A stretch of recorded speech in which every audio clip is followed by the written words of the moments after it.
I think that the thing that I really maybe the thing that got me really excited about discovering Genesis 6 in the Book of Enoch was the fact that, as you can probably tell by the title of our movie, it was called Ancient Angels, which is clearly a play on ancient aliens.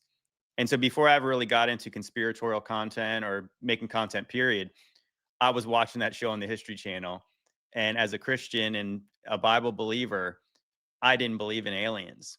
But I was really fascinated with the questions about the megalithic structures. And then, you go on and listen to Joe Rogan, who has Graham Hancock on there, like John Anthony West, a lot of really interesting kind of alternative history theorists, you per se, and Yeah, yeah. they're discussing the megaliths. And I think that was the thing that really kind of just I could not place that because I never learned about all the different pyramids and all the megalithic stone structures all over the earth. It seemed like they're the oldest things that exist. So I mean that part of your brain says, well, is there a biblical answer for this? Because these guys are not giving us a biblical answer.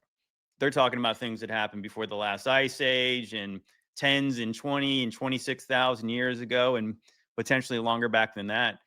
And I was a little troubled in my faith by those questions because I was like, doesn't the Bible have answers for this stuff? If they go all the way back to Adam, it's kind of weird that there's this time where all this weird stuff is happening and the Bible makes no mention of it.